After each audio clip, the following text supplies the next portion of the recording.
Hello and welcome to Gabe in the Kitchen. Today we're going to be using a can of beans. My camerawoman is having a bit of a moment. Baked beans or bean curry. Let's go bean curry. We'll decide what to name it later. Anyway, all you're going to need in terms of vegetables is an onion.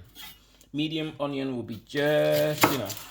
Just going to slice that as so.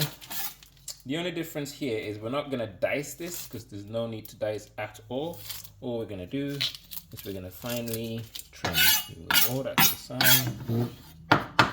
Sharp knife.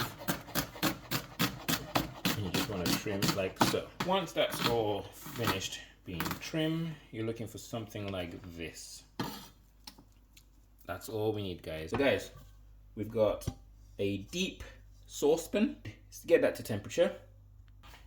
So once our frying pan saucepan is up to temperature, I'm just going to put about a tablespoon of oil, maybe a tablespoon and a half. You want to get enough oil. We want to be healthy. More oil is more flavor, but we want to be healthy. So for the whole dish, we'll stick to about 1.5 tablespoons of oil. And it doesn't matter what oil you use. The only thing that matters is not olive oil, because that's going to burn. And while we wait for that to come to temperature, I'm just going to start making my spice mix. So first we're going to start with my all-time favorite. This is my replacement for salt. This is chicken stock powder. We'll start small with 1.5 teaspoons of that. Then we're going to use curry powder. Ignore it says Italian mix. This is curry powder. Again, we're going to need about 1 teaspoon of that. Black pepper. If you have red chili powder, whatever you got, you can use that instead. Then I'm just going to use half in there. In fact, I'm not even going to use half. I'm going to use 1/4 of a teaspoon, guys, in there. Then garam masala.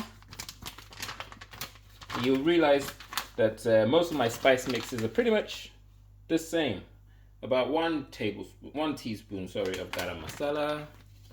I'm gonna keep this one a little bit lighter because I want more of the beans flavor to come out rather than my seasoning. What did you just put in? And this here is about 1/2 teaspoon of mixed herbs. Now, I'll keep this to the side here so I don't forget to add it. That's liquid seasoning, Maggi, and then my liquid seasonings will come here as well.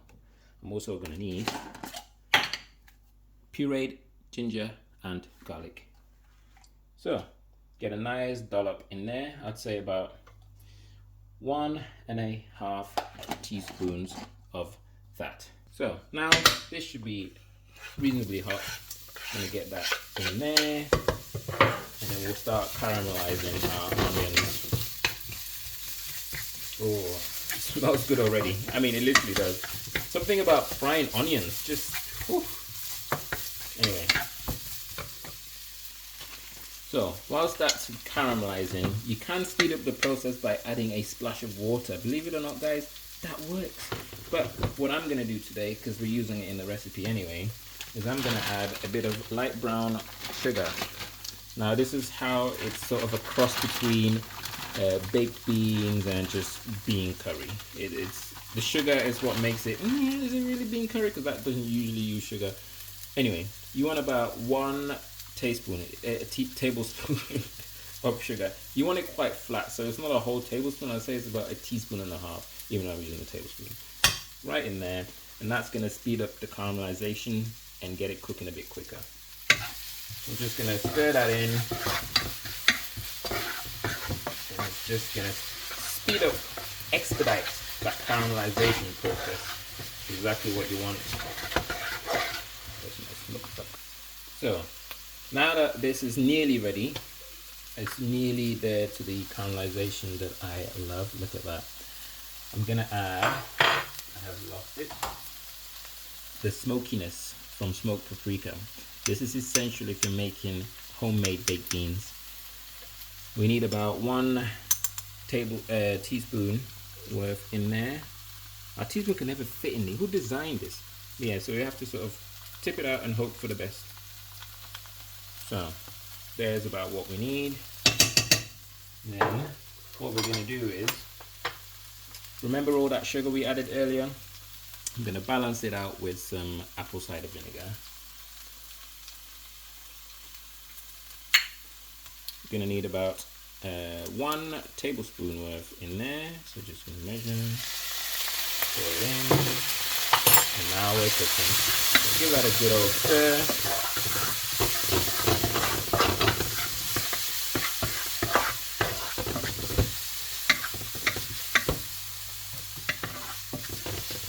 Get a close up of this.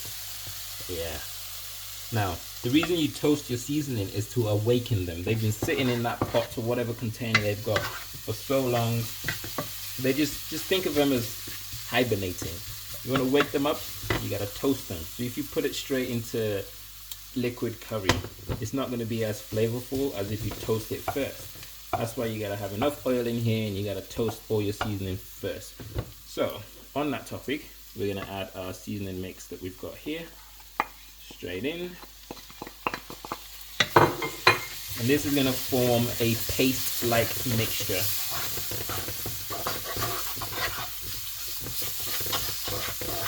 This is a seasoning paste that you get from supermarkets and you pay a ridiculous amount for. Look how easy it is to make at home, guys.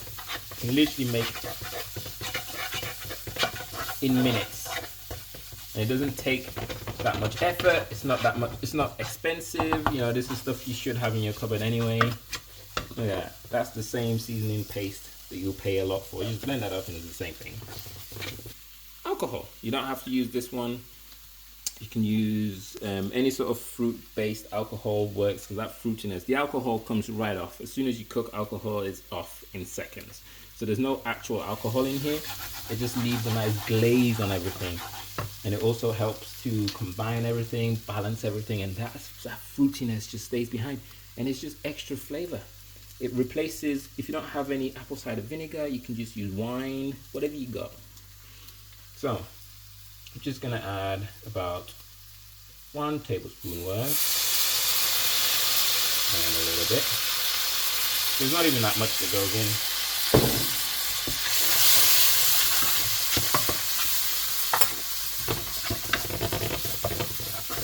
Oh, smell that. Then I'm gonna add my MSG substitute, which is Maggi liquid seasoning. If you don't have this, you can just use MSG. So a few sprays of that should be plenty.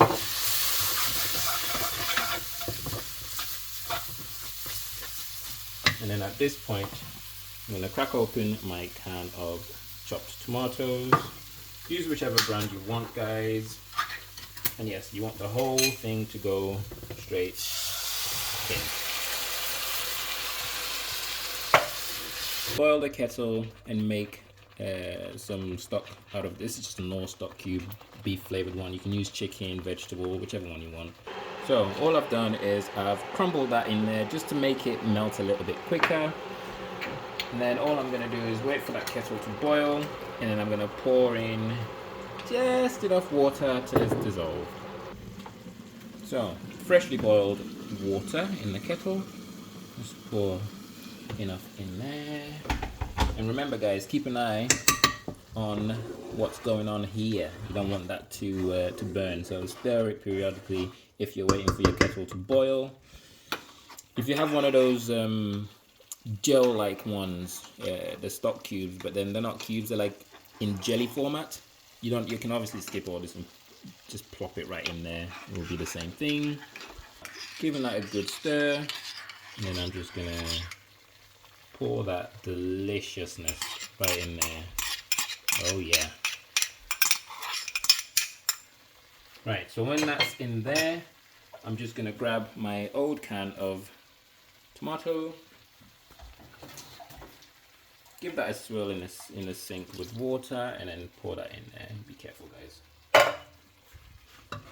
And then I'm just gonna stir that till it's all. Yeah, guys, if you have fresh tomatoes, by all means use fresh tomatoes. If you want to make authentic baked beans, you need haricot beans. Haricot. I'll probably leave how it's spelled somewhere on the screen so you can see it. But can spell it doesn't. hurricane. Not everyone knows. Anyway, unless you Two see T's the at words. the end.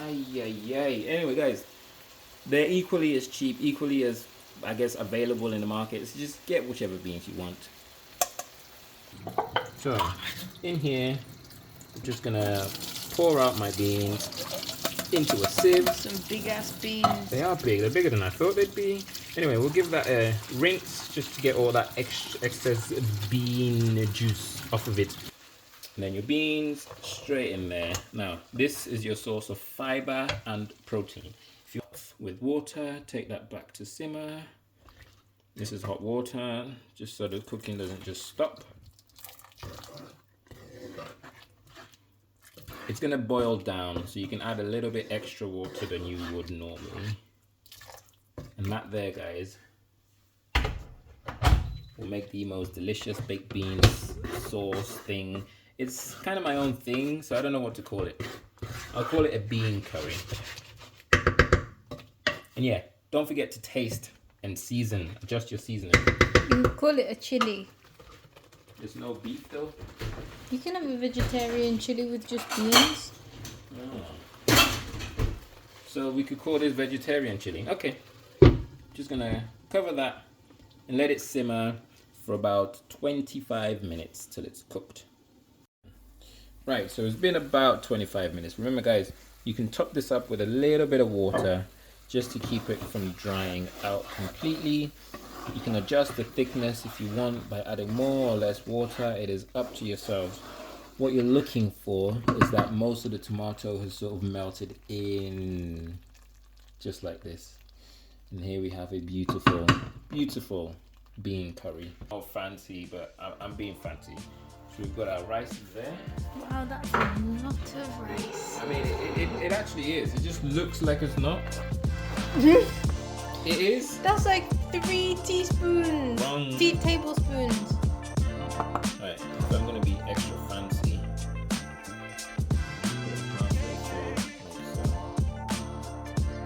And let it drip naturally onto the sides. There we go, guys.